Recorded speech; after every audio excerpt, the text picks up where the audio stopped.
So the first question, Ben, antioxidants. We've been hearing mixed messages of late as to whether they really are beneficial to our health. Some sources are saying that we need some of the free radicals in the body to clean up, repair work and toxins, etc. But too many antioxidants will go in and take out the good free radicals as well as the bad. So could you just give us your view on this, please? Well, let's talk about what an antioxidant is, first of all, and what oxidation is for that matter. So if there's any biochemists in here, don't hold my feet to the fire on this, because I'm going to try to be really general, assuming most of you guys aren't necessarily chemists or biologists. I'm just going to be really general and not be too specific and too detail-oriented, just to get the idea of what antioxidants are. So the whole universe, all of reality, all of our physical world is made up of atoms, right? Atoms are building blocks. If you look at the periodic table, I'm sure you guys know what the periodic table is. It's like this. Right? You've all seen this little box here, this little chart with boxes, right? Yeah. And each one of these boxes is an atom, and that's what all reality is made up of. Each one of those atoms has two little pieces on the top, right? Technically, we call them electrons. We'll just say little pieces on the top. And when they have two little pieces on the top, they're happy. However, every once in a while, something comes along that knocks one of those pieces off, and now you have an atom that only has one piece and has an empty space. Atoms don't like to have one piece and an empty space, and they will search around for another source of atoms to fill that empty space. Even if they have to steal, even if they have to rob an electron from another atom to fill that empty space. Think of a rogue male. A rogue male doesn't care where he's going to find a partner. He'll just steal it from another couple, and he'll just take that female and fill up his space. That atom with an empty space and one electron that's had its electron knocked off is called a free radical. Does that make sense? Did I explain that okay? So you have atoms. They're supposed to have two pieces on the top. When one piece gets knocked off, there's an empty space. Because atoms always like to have two pieces, that empty space becomes a problem, and it will look around for an extra electron that it can steal to fill its empty space. Now, the typical way these electrons get knocked off, or the most common way that those electrons get knocked off, is with something called oxygen. Oxygen is a very powerful element that knocks off electrons. It steals electrons. Thus, the technical name for stealing electrons is called oxidation. If you've ever heard that term, oxidation. Now, you can always observe a stolen electron by a color change. When an atom has its electron stolen, it will exhibit a color change. There's some very interesting reasons why that occurs. I'm not going to get into that. But the fact of the matter is you can always observe an oxidation reaction by a color change. And the classic example of an oxidation reaction is when you take an apple and cut it in half and leave it sitting on your counter for an hour or two. What will happen over time is that oxygen will turn brown. What's happening is some of the components in that apple are being stolen by oxygen in the air, and the apple is actually oxidizing, or it's becoming, the components of the apple are becoming free radicals. If you take lemon juice and squeeze it on that apple, you won't get the oxidation. Have you ever done that? I'll just talk to you, Marilyn, because you're the only one that's up. Have you ever done that where you squeeze lemon juice on an apple to prevent oxidation? Have you ever heard of that happening? Do you know what I'm talking about? So the classic example of an oxidation reaction is slice an apple, leave it on the counter. The oxygen in the air will rob electrons off the elements inside that apple, and the apple will turn brown. It will oxidize. If you take lemon juice and squeeze it on that apple, that doesn't occur. The lemon juice prevents the oxidation from occurring because there's something magical in the lemon juice that doesn't do that, that blocks oxidation. That magical substance is called an antioxidant. An antioxidant prevents this free radical reaction from occurring. Of course, in lemon juice, there's vitamin C, and that vitamin C is the antioxidant. And vitamin C has a reputation for being one of, if not the most powerful dietary antioxidant you could use. So what an antioxidant does is it prevents this loss of electrons off of atoms, thus quenching or blocking the formation of free radicals, acting like an antioxidant. Now, this oxidation reaction doesn't just happen in response to oxygen. That's just what, when it was first discovered, they noticed it was oxygen that was doing it, so they call it oxidation. But There's a phenomenon called photooxidation. Photooxidation is what happens with sunlight. When you get a tan, that's another example of an oxidation reaction. Melanin, which is your pigment, will actually oxidize in response to sunlight. That's called photooxidation, and that's actually a good thing. That oxidation reaction is why we get a tan, and the way nature has it set up is that photooxidation will actually cause the melanin, your pigment, to become darker so that it blocks damage from further damage from sun rays. It's actually functional. As you were pointing out, oxidation can actually be very functional. So sometimes you want oxidation.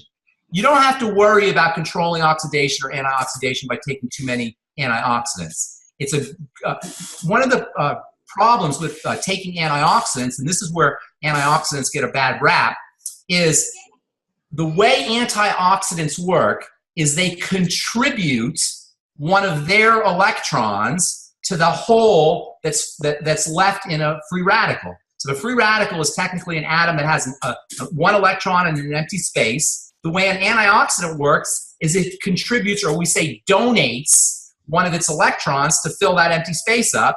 But now the antioxidant itself has an empty space because it's given up one of its electrons. Is that making sense? Yep. And so now the antioxidant actually becomes a free radical. And this is where antioxidants get a bad rap. Sometimes people say, well, that antioxidant actually is a pro-oxidant. It's actually a free radical itself, and that's true. It will temporarily become a free radical until another antioxidant comes and donates its electron to that free radical that's formed from the antioxidant, which has become a pro-oxidant. And now that antioxidant will become a free radical. So then you have to have another antioxidant that contributes to that formerly antioxidant. This is a chain reaction.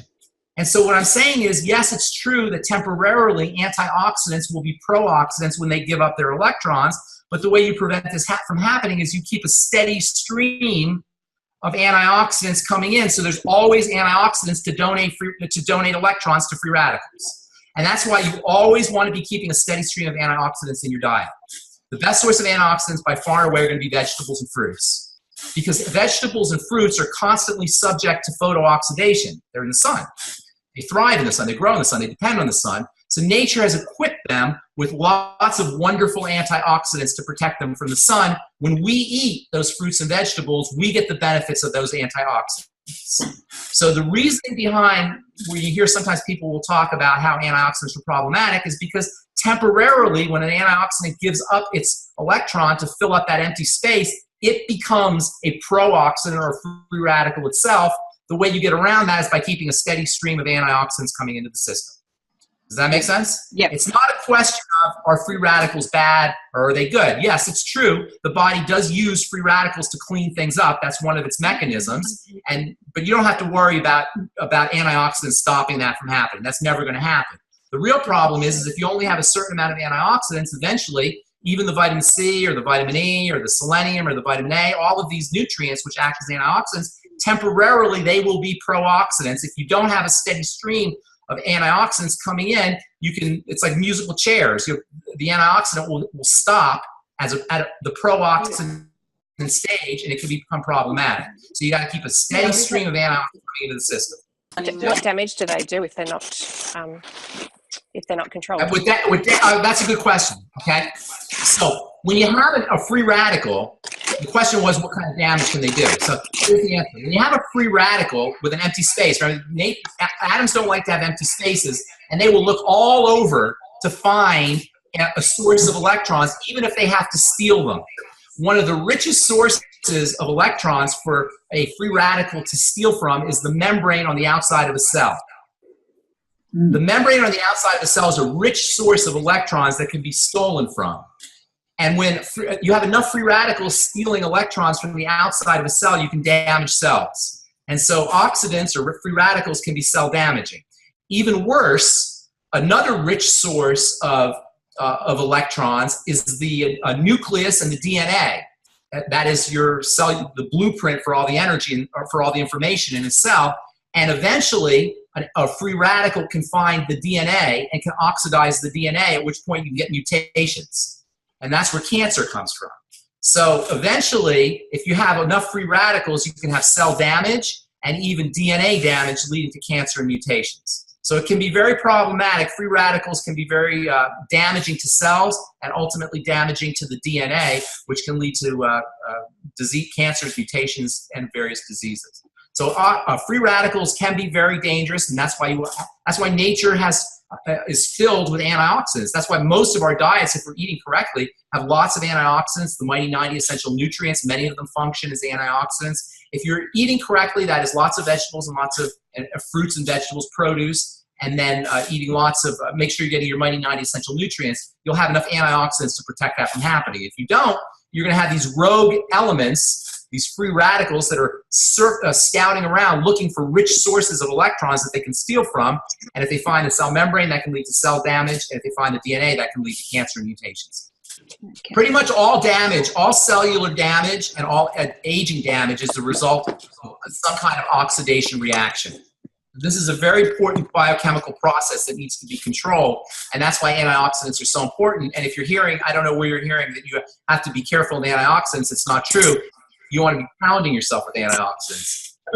Everything you eat should have some antioxidant potential. When a food is processed, it loses its antioxidant properties.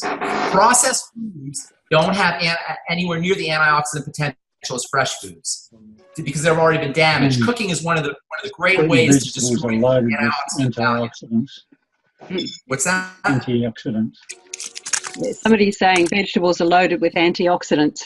Vegetables are loaded with antioxidants, but when you cook them, they lose their antioxidant properties. So fresh vegetable. Yeah. Are there any longevity supplements that yes, all of them. Yeah. The mighty 90 essential nutrients, all of them. And the antioxidant properties are measured by ORAC, by an ORAC score, O-R-A-C. And many of the longevity products have high ORAC values. Yeah. So you want to look for high ORAC values for antioxidants. And there's pretty much all the nutritional longevity products. The Beyond Tangy Tangerine is loaded with antioxidant properties. There's a couple specifically that are designed to be antioxidants, but just if you get on the mighty 90 essential nutrients, the Healthy Start Pack, you'll get plenty of antioxidants. Plus, make sure you're eating your produce, your fruits and vegetables. True that the chocolate is the highest? The chocolate has a good source of it. Berries are always a good source, so anything that has berries in it is going to have high ORAC value. Yes, cacao, real, not chocolate bars, not Hershey's chocolate or the kind you buy in the drugstore, but real cocoa has a very high antioxidant value, yes. Yeah. But the longevity chocolate is particularly high. Longevity chocolate is a good source, yes, absolutely. The darker the chocolate, longevity chocolate is dark chocolate. The darker the chocolate, the more antioxidant properties it has.